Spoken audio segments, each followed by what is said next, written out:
This is something that I recently just came across in part of my Trading Views program. I subscribe to the premium, and they give you extensions, things that you can add to the normal graph. And one of those I found was this down here. And what it is a charting of the 10-year to 2-year yields or price of interest. So conventionally or normally, if you're going to borrow money, your interest rate is lower on a 2-year than a 10-year note. And that's because there's greater risk. More things can happen to you in 10 years, in 2 years, that would make it impossible for you to pay the loan. Well, the same is true on Treasury bills. If you're willing to give us your money for 10 years, we'll pay you a higher interest rate than if you only give it to us for 2 years. When that turns upside down, in other words, they pay you more for 2-year than 10-year, that's called a rate inversion, a Treasury yield spread. And what this is showing me is a chart that shows that right now, the spread between the 10-year and 2-year is 0.18%. It got as low as 1.07. Normally, the spread is the other way around. That was back in March of 21. It was 1.56. In other words, you got more for depositing $1,000 in 10-year treasuries than you did 2 years by the amount of 1.56%. Does that make sense? Okay.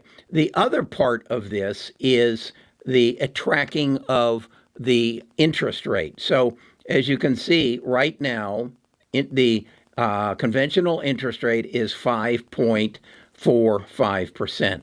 It was, if you'll remember, down in December of 2021, it was at 0.03.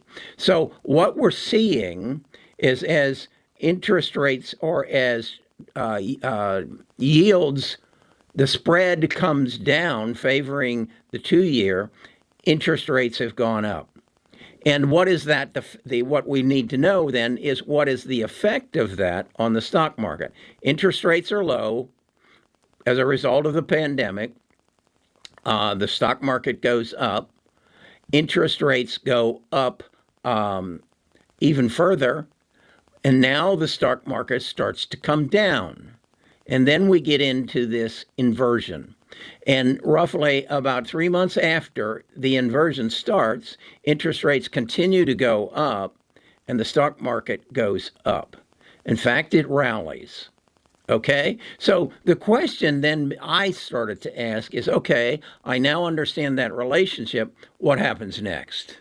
So in order to find what happens next, what I did was go back in time and see when it happened before. Okay? And let me open this up so we can see exactly what happened before.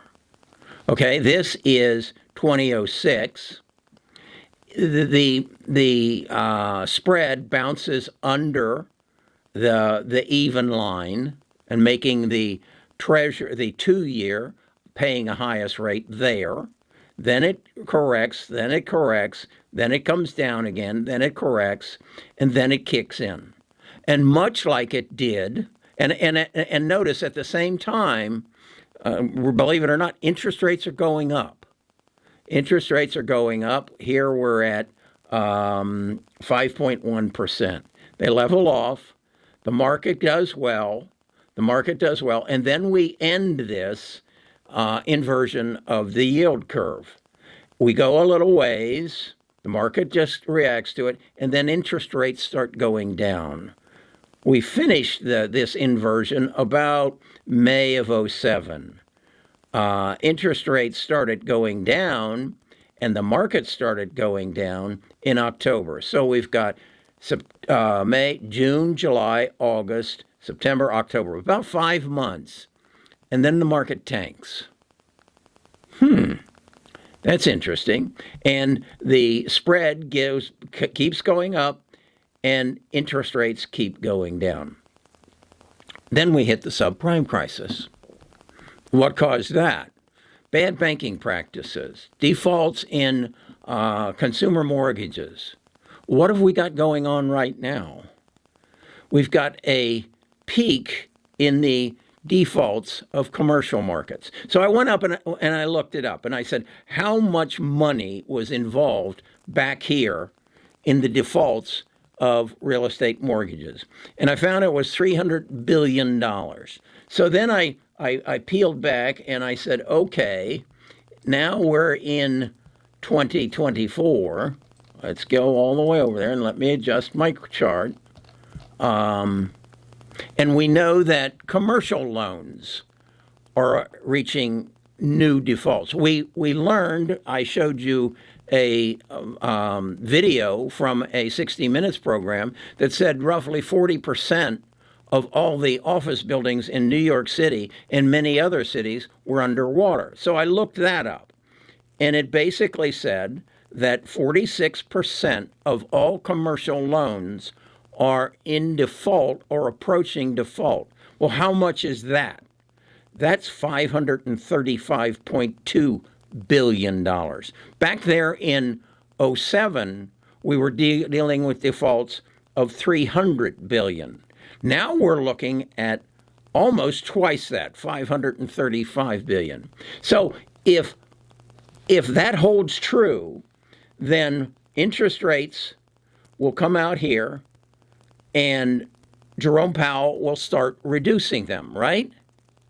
Yeah, and in March, April, May, June, July, right? That's what they did back in '07, '08, '09. And what will then happen is this will mimic what happened in '08 and '09. Let's go back and look. There it is. Interest rates go down. Let's just change the dates and say this is 2024. We come out of it. Interest rates have been steady at a high rate. Jerome starts lowering them. The yield curve, about 4 months into it, starts correcting itself. And what happens to the stock market? Let's just pretend this is January of 2024. And as we anticipate, Jerome lowers interest rates probably in March. And the spread starts to go up. He continues to lower interest rates.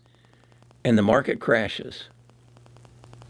And the commercial loans fail. Where'd we go? We went from 1575 to 675. That's more than a 50% drop. Could that be? I don't know. I'm asking the questions today. I'm asking you for answers. Let's think about it.